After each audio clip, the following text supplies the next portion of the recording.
Hey everybody, and welcome back to another Warlock generated content. I am your host and your favorite dungeon master, DM Andy.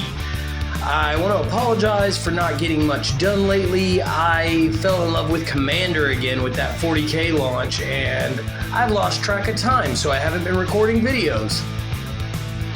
Those of you who get lost deck building like I do completely understand and forgive me for my shortcomings.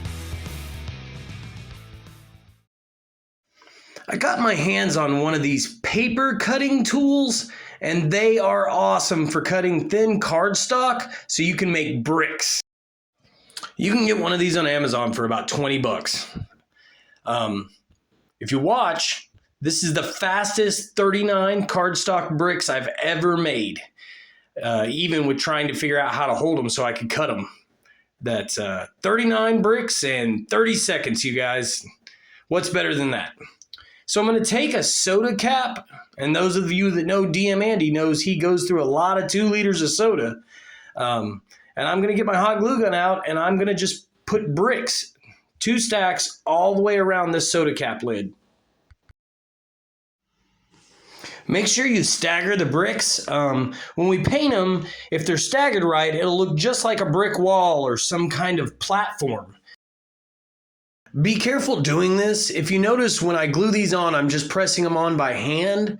You can burn yourself if you get the hot glue gun too hot before you start. So just be careful, guys. I collect a lot of things that I find for my crafting so that I have a nice bits and bobs bin, but this is the center roll out of some register tape. I just took my small hacksaw and I cut it at an angle because I'm going to use it on the base to put the pulpit top on. That's why I cut it at an angle, so the book will be like at a 45-degree angle or so once you get this set into place. I just put some hot glue, and I tried to keep the hot glue on the inside of the ring as I went around so none of it comes over the top. But just do your best. Most of this is going to be underneath, and you're not going to be able to see it from 3 feet away on the table. Then I pulled out my Citadel skulls. These are kind of expensive, but it's well worth buying a package of them because you get a ton of skulls when you do. I pulled off about a dozen of them, and I'm going to glue them right there at the base of the podium, all the way around that midsection I installed.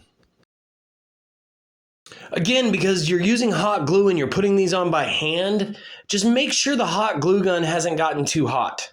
It's real easy to burn yourself with hot glue gun. Those of you who do this as a hobby know that our fingertips are crusted with burn marks. Now, some of you may have noticed the quality of these videos has changed a little bit. I can't zoom in as close as I was able to before because I broke my better camera.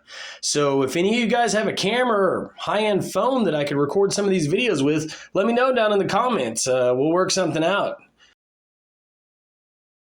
Just take your time here putting these skulls on. One of the reasons I'm working with hot glue instead of super glue with these is I fat finger them sometimes and the skull goes on upside down or backwards. So the hot glue gives me a chance to readjust any of the skulls before the glue hardens.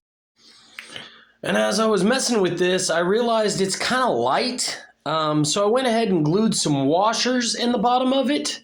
They were already painted black from a previous project, but it gave it weight so it won't slide around as easy and it won't fall over. Next, I started on my book. I want to put a Necronomicon or something on this pulpit. So like in my last video, I just cut down some popsicle sticks. I glued them to some cardstock. Then I put 2 pieces of paper inside the book so that I've got pages I can work with. And I just hot glued those in as well.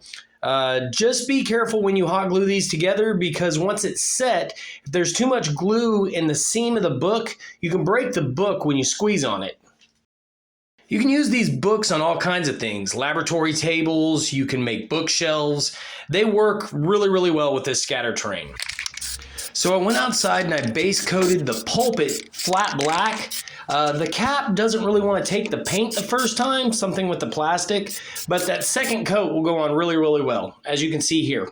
I didn't paint the book because I didn't want the pages to be black and have to paint everything back to a brighter color.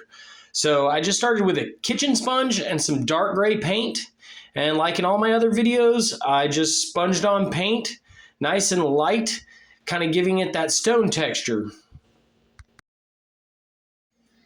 And from there, I moved back over to my book while that was drying. I painted the outside of the book binding chestnut brown, like I've been painting everything recently.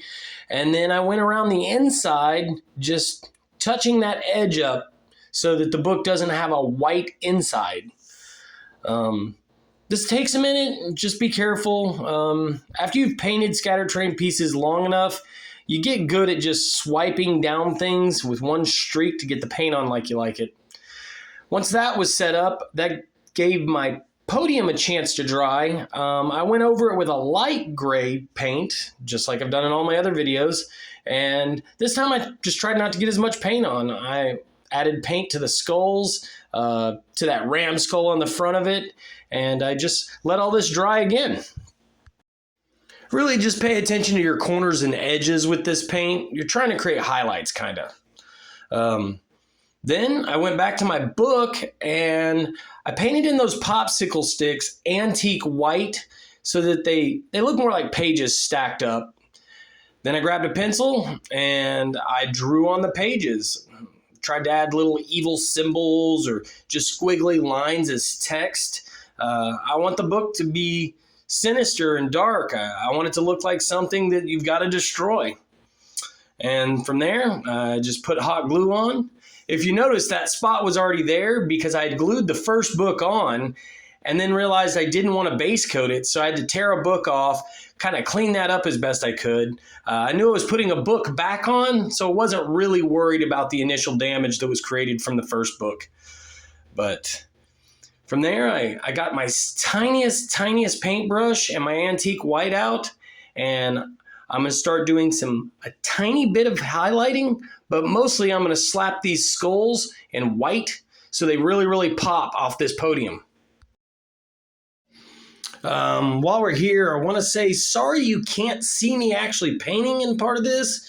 Again, I'm using a different camera, and it's just not working really, really well. I'm doing my best, though, and I appreciate you guys bearing with me through some of these segments where all you can see is my hands. If you notice, those skulls are really, really starting to stand out as I go around, even from as far away as the camera seems to be. And it's really, really starting to look cool and sinister. Just take your time. Try not to add too much paint at first. You can always add more paint. Less is more sometimes, but that should do it for this video, you guys. Here's a really good look at my evil pulpit. I'm going to use this in a game soon. If you watched my previous video, you know I've already built the giant skeleton golem, and this is the necromancer's book that's going to be the source of the power that the players are going to have to destroy to stop that giant golem. Anyway, take a cool look.